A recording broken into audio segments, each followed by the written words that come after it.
नमस्कार, आप देख रहे हैं न्यूज लाइव झारखंड और मैं हूं आपके साथ अनुपमा खोबरे और रुक करते हैं खास खबरों की ओर।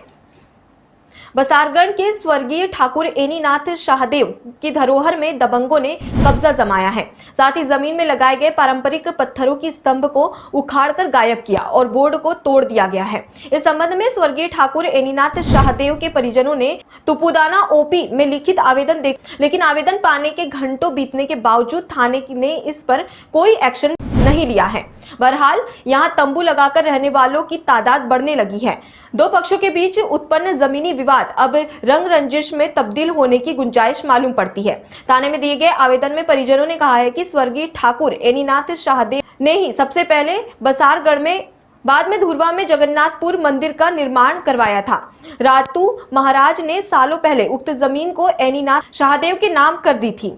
इसके कागजात मौजूद है। ठाकुर जुगल किशोर नाथ शाहदेव ने भूमाफियाओं द्वारा अपने परिवार की जानमाल को खतरे होने की बात बताई है। देखिए, यहाँ तो है कि जो बसारगढ़ हम लोगों का है, ये बरसों पुराना 1693 से लेके ठाकुर एनीनाथ शाहदेव द्वारा इसका निर्माण कराया गया था।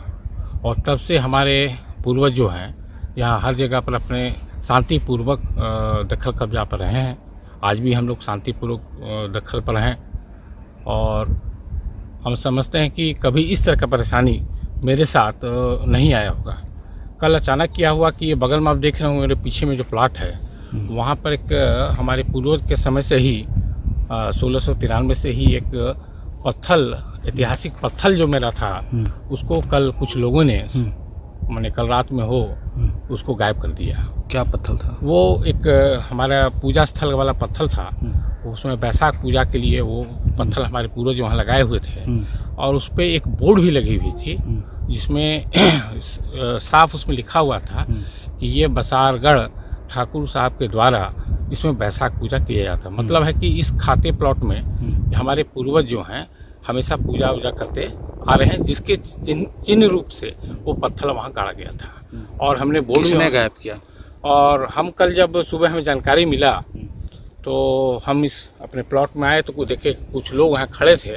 वो बगल में पीछे में देख रहे होंगे एक टेंट लगा हुआ है जो अवैध रूप से असामाजिक तत्वों का वहाँ जमावड़ा है। तो हमने जब इस प्लॉट में अपने भाइयों के साथ आया तो देखा कि वो बोर्ड उखाड़ के वहीं पर फेंका हुआ है और पत्थर वहाँ से जो है नहीं है, पत्थर वहाँ है ही नहीं। जो मेरा ऐतिहासिक पत्थर था वो वहाँ से गायब हो चुका था। इसकी जानकारी हम सीनियर एसपी को भी दिए और तब तक देख रहे हैं कि कुछ लोग जो हैं यहाँ पर एक जेसीबी मशीन लेके और 15-20 आदमी हमारे तरफ बढ़े। तो हम उनसे पूछे कि आप लोग जो हैं क्या करने आए यहाँ पर। तो उनका कहना था कि यह ज़मीन जो है लाल राजेश नाथ शाहदेव जगन्नाथपुर के से हम लोगों ने खरीदा है, क्या एग्रीमेंट कराया है, इस तरह की बात थी। तो हमने कहा ये ज़मीन तो हमारी है, हमारी जो बसारगढ़ परिवार जो हम लोग हैं, ये संपत्ति हम लोगों की संपत्ति है। ये जगन्नाथपुर लाल राजेश नाथ शाहदेव को संपत्ति नहीं है। क्या आधार है, क्या मानते हैं? देखिए, हमारे पास तो उस समय से लेके सबसे प्रथम कि पूर्वजों का हमेशा इस अपने ज़मीन पर हम लोग हमेशा काबिज रहे हैं। और पहले तो 2004-05 तक हम लोग इस पर खेती भी करते थे। अभी कुछ प्रॉब्लम आने लगा खेती में कि लेबर प्रॉब्लम, बारिश लोग का, तो इस सब के लिए हम लोग छोड़ दिए हैं, इसको भी खेती नहीं कर पा रहे हैं। लेकिन आप देख रहे हो कि सब आड़ बना हुआ है, तो रेगुलर इसमें खेती भी होता था धान और गेहूं का, और जिसकी सिंचाई हम अपने तालाब से भी करते हैं। जमींदारी प्रथा उन्मूलन वाला जो बात है, उसके बाद से बहुत सारा जमीन सरकार कब्जे कर लिया। इस जमीन को लेके क्या? देखिए, इसमें ऐसा है कि ये तो कंटिन्यूसली हम तो कही नहीं कि हमारे पूर्वज लगातार इसमें दखल कब्जा में रहे हैं। जब जमींदारी वेस्टिंग हुई 1955 में, तो इस यहाँ के जो भी खाता प्लॉट है हमारा, जिसमें ये आपका 223 खाता है, प्लॉट नंबर 10। एम फॉर्म में भी स्वर्गीय ठाकुर योगेंद्र नाथ शाहदेव के उक्त जमीनी के कब्जे में होने का जिक्र है। साथ ही सीलिंग एक्ट में और बोर्ड रेवेन्यू पटना के साथ 1979 को उक्त जमीन ड्रॉप की गई है। होम स्टडी में भी निर्देश जारी करते हुए उक्त जमीन के सीमावर्ती बाग बगीचा, कुआं, तालाब आदि के रेंट फ्री होने की बात कही गई है। सालों से वे यहाँ खेती बाड़ी करते आ रहे हैं। जमीन में तार की घेराबंदी भी कर रखी है। बावजूद इसके लाल राजेश नाथ शाहदेव के ऊपर कुछ असामाजिक तत्वों के साथ मिलकर जबरन इनकी उक्त जमीन को कब्जा कराने का आरोप लगा है। इधर उक्त संबंध में तुपुदाना ओपी थानेदार से पूछने पर उन्होंने दबे जुबा बताया कि मामला जमीन से ही संबंधित है, लेकिन इसके आगे उन्होंने सवाल पूछने पर खुलकर प्रतिक्रिया नहीं दी है। देखिए, आधार तो हमारा शुरू से ही 1693 से लेके अब तक जो है, जब खतियान में मेरा नाम दर्ज ही है कि ठाकुर बसागड़े के द्वारा स्पष्ट है उसमें, और उसके वजह से जमींदारी उन्मूलन के बाद हमारे पिताजी के द्वारा एम फॉर्म भी इस खाता प्लॉट का दर्ज किया गया के नाम से ठाकुर जोगेंद्र नाथ साहब, जो हमारे अच्छा। पिताजी थे। अच्छा। और उसके बाद जो है, जब सीलिंग एक्ट आया 73-74 में, तो ये प्लॉट जो है 1083 3 एकड़ 67 डिसमिल, ये प्लॉट सीलिंग एक्ट का नोटिस में भी है।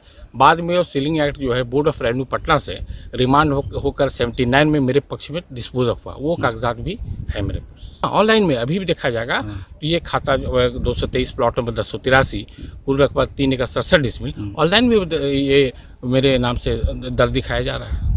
क्या लगता है क्यों इस तरह का कब्जा करने का बात आ रहा है? देखिए, ये तो है कि ये तो सोच है कि गलत सोच, गलत भावना के हिसाब से और गलत मानसिकता के हिसाब से ये सब किया जा रहा है। इसमें असामाजिक तत्वों का हाथ है और भूमाफिया लोग का हाथ है, जो कि लोग जबरदस्ती कब्जा करके औने पौने बेचने का प्रोग्राम में है।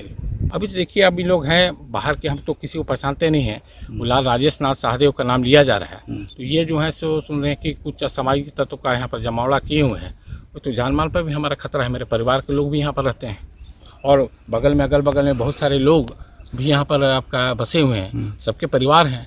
तो अगर इस तरह का हरकत हो तो ये तो जान माल में खतरा है, खून खराबा होने का संभावना है। नाम हम तो आग्रह यही कहेंगे प्रशासन से कि हमको इसमें मदद किया जाए, ये इसको हटाया जाए यहाँ से, जो अवैध कब्जा किए हुए हैं ये असामाजिक तत्व लोग को तुरंत प्रशासन हटावे, हम यही प्रार्थना करते हैं। नाम बताइए। हमारे ठाकुर जुगल किशोर नाथ सहदेव, पिता स्वर्गीय ठाकुर जोगेंद्र नाथ सहदेव। फिलहाल के लिए इतना ही। खबरों का सिलसिला लगातार जारी है, आप बने रहिए न्यूज लाइव झारखंड के साथ। नमस्कार।